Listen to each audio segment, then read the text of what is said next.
In this week's Technique Tuesday video, I'll demonstrate how to use the I-cord bind-off I showed you last week to create a continuous border around the entire perimeter of a piece of fabric, even where there are no live stitches. As always, if you'd like to jump right to a specific point in the video, there are direct links down in the description.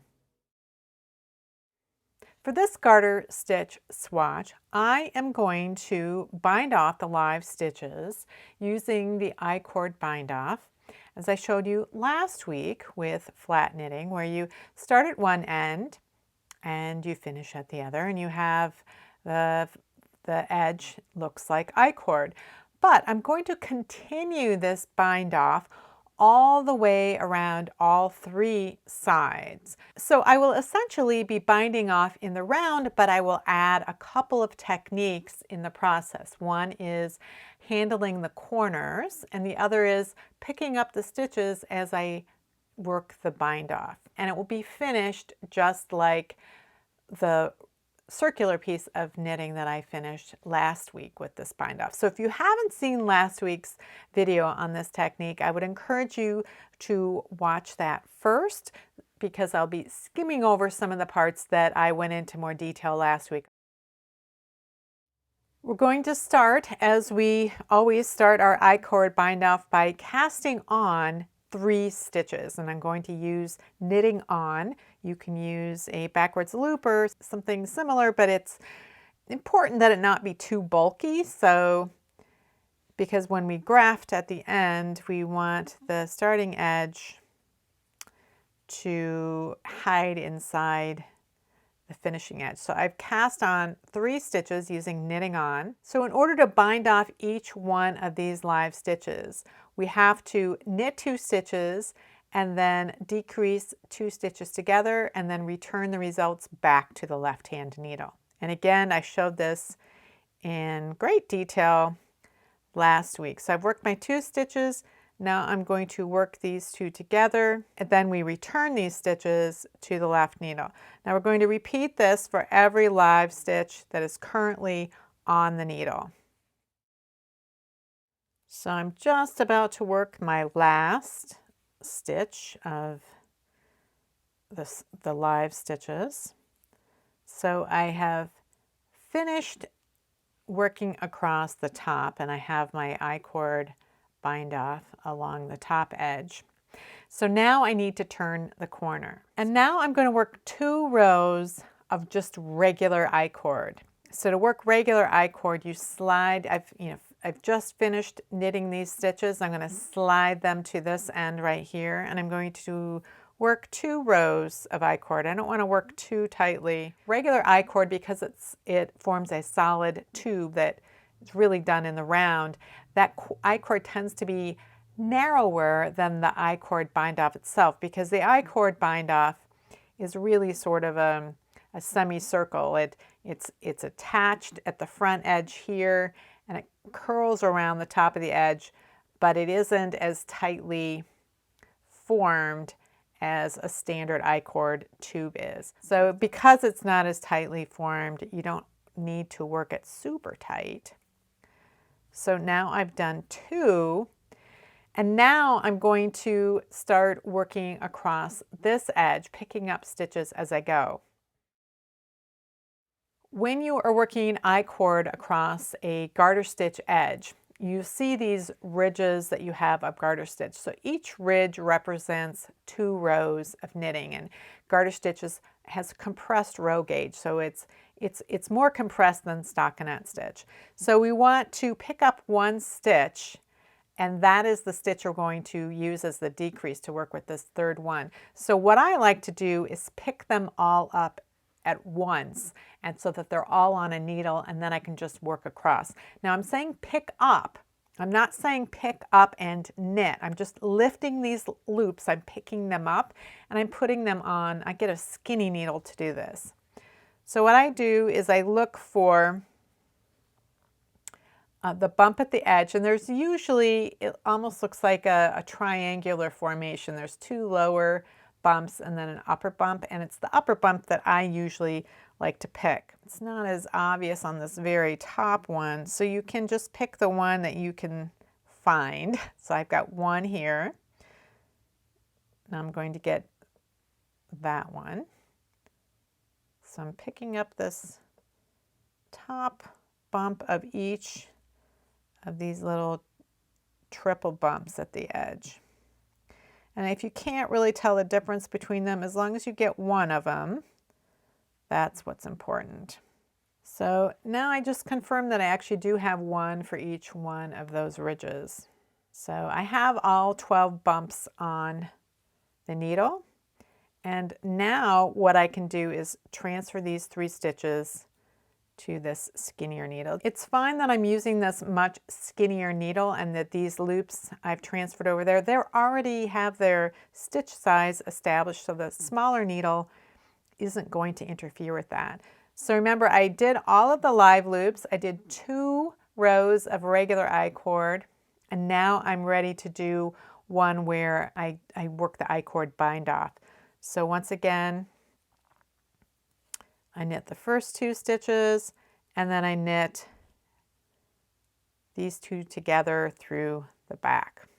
So again, this is going to get repeated across all of the stitches that are currently on the needle. So once again, I'm just about to finish the last bind off stitch of this edge, and then I'll be ready to turn the corner again. So I'm going to do 2 rows of standard I-cord. Now it depends on what kind of cast on you use and which edge of the cast on is facing you. You're probably going to end up with 1 stitch less than you had on the live stitches at the bind off end, just because the stitches are upside down from you, and it can be hard at these corners to get exactly the right number. So I have the smooth edge of the long tail cast on facing me, so I can use that as a sort of a guide. I can use that to lift up these smooth stitches here. I had 12 stitches that I originally was knitting. I'm probably going to end up with 10 right here. So I've got 11 here, and that's perfectly fine. And again, I'm going to move these back over.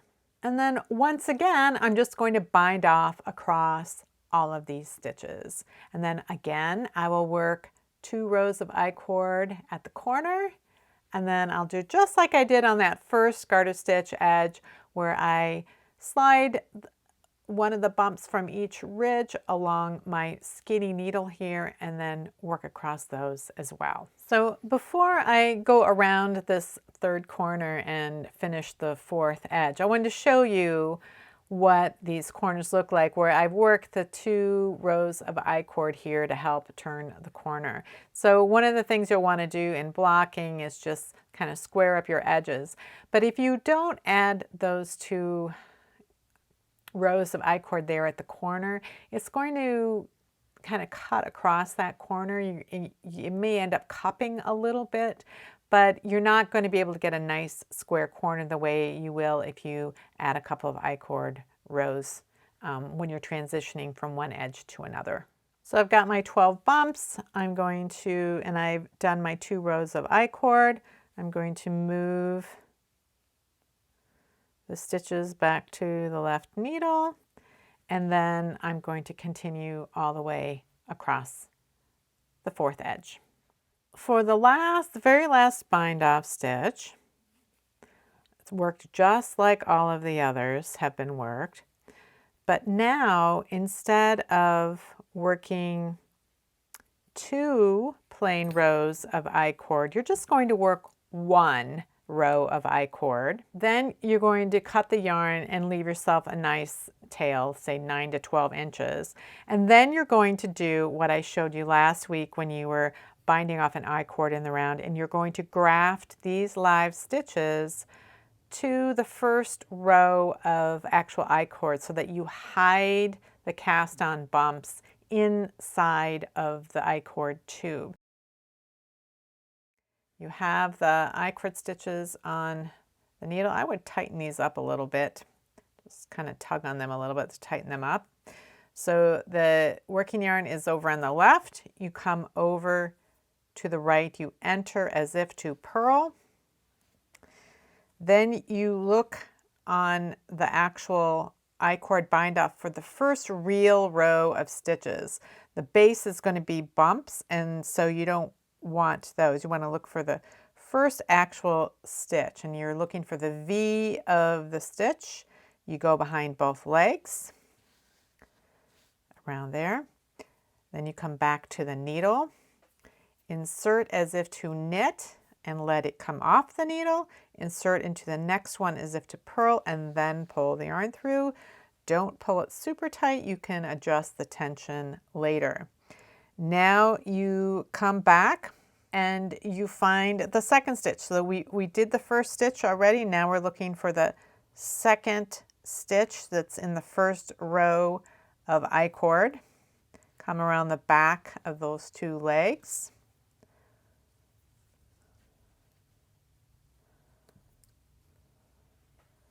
Snug up the yarn, but don't tug it too tightly. You can always adjust later.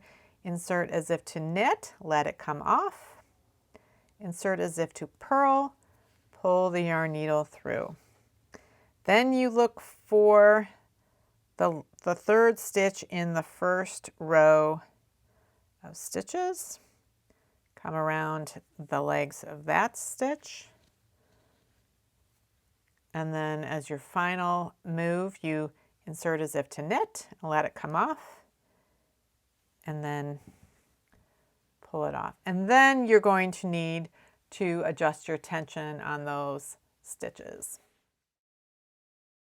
So I have a couple of swatches here where I worked the bind off in a contrast color, and I did different things in each swatch.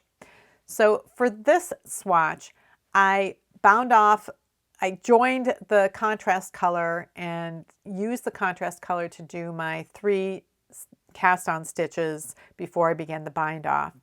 And then I worked across the live stitches, and then I picked up as I went all along the edge. These two colors don't have a huge amount of contrast, but in situations where there is a lot of contrast, the cast on edge that is facing you, you're going to see little blips of color showing through. So this is a case where you might want to work the bind off with the wrong side facing you. That way you can avoid these little color blips, and you won't have any color blips on the other side of the fabric at all. The I-cord will curl in and nestle on top of the fabric really beautifully.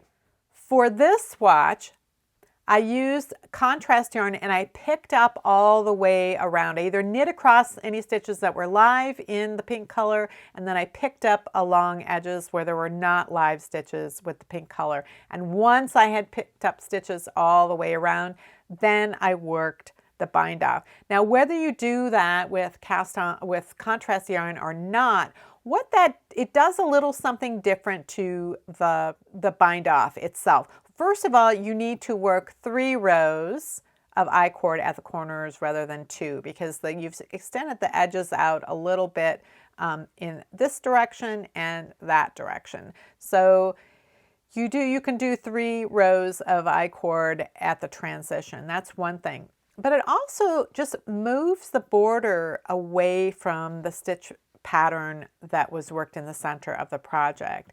And by doing that, by working that row of knit all the way around while you're picking up, that causes the actual look of the I-cord on both sides to be more similar than it does when you don't pick up live stitches all the way around.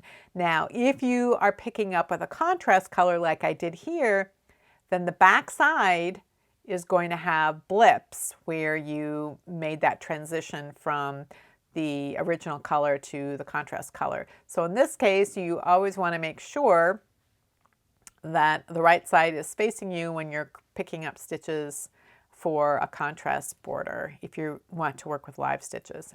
Now, this funny little swatch that I did where I did not pick up live stitches, I worked 3 rows of I-cord, a plain I-cord at the transition here, and that was really too much for this situation. That 3 rows of I-cord is best when you have picked up live stitches all the way around.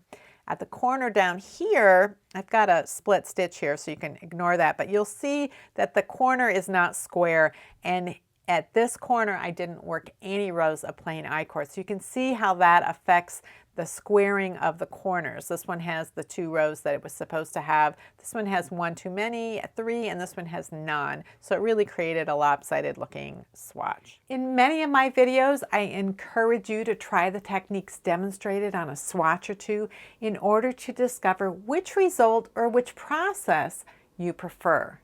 There are many possibilities for how you can use applied I-cord, including whether you'll be using a contrast yarn for the border and whether or not you would like to start with live stitches around the entire perimeter. My personal preference tends towards starting with live stitches, which means I have to be able to keep all of those stitches on a needle.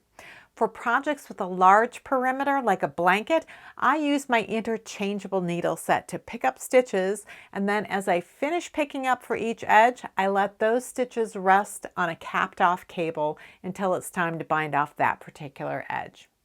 I would encourage you to try these techniques out on a swatch. If you have any comments or questions about today's video or suggestions for videos you'd like to see in the future, you can leave those down in the comments below or join the discussion in my Ravelry group, Rocks. Thanks for watching, and I'll see you next week.